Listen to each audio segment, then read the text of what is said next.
What's up, what's up, what's up? It's your man ChazzEllis once again answering the questions that you asked me. A lot of people ask me about the worst things that people do and some of the biggest mistakes that people make in relationships, some of the things that make it hard for them to move on.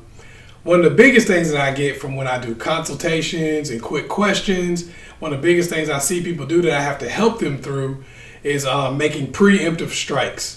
This is when you see something coming or you think something's about to come and you try to do something to intercept it, or you try to do something designed to prevent it, or in some cases even make it happen a little bit faster so you can deal with it.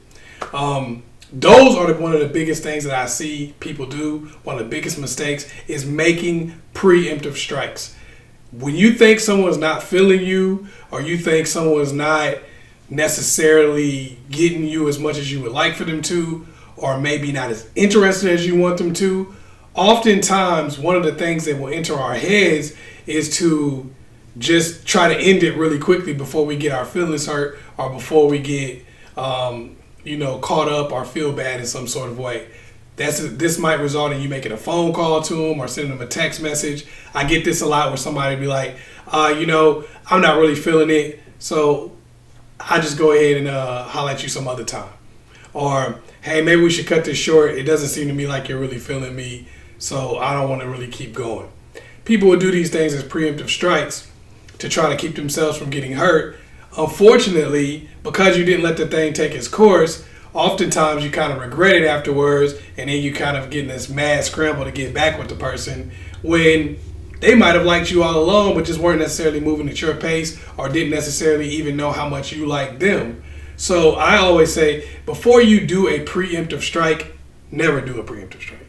But before you even try something like that, the first thing you want to do is do your research, do your homework, give the situation a little bit of time to play out and find out how that person really does feel about you, whether or not they are interested in you. Because yes, it may sting a little bit if you find out they're not interested, if they tell you that face to face or through a text message or email or whatever they might use. If they tell you that, it might hurt your feelings a little bit. But if you try to do a preemptive strike and then you start regretting it, now this is how you become obsessed. Because why? You have unfinished business. And like I say all the time, unfinished business is the leading cause of obsession.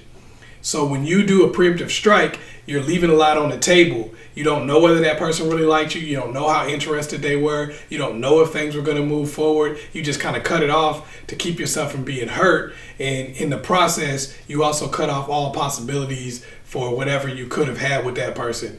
And a lot of times it ends up stinging, and it causes you to be calling that person, texting that person, and doing everything in your power to try to get them back when you could have had a good chance with them in the beginning. Oftentimes, I know it feels better to do something wrong, so at least you don't feel like you just got dumped or you just got played. You can kind of feel a little bit better about the situation, but the reality of it is, ultimately, when you know you sabotaged yourself and you know you kind of messed it up on purpose, even if you wasn't admitting it out loud, if you know you messed it up on purpose, that often leaves you with unfinished business. You become obsessed, you become sad, you become angry, frustrated with yourself, and it's just a bad look all around. So I say, no preemptive strikes. Take the time, do your homework, let a situation play out. Hopefully I was able to help you out. Once again, it's your man ChazzEllis. Make sure you go to the ChazzEllisProject.com if you want to get a consultation, a quick question, or anything. Also, make sure you like and subscribe, and go to AskChazzEllis on Facebook too. Peace.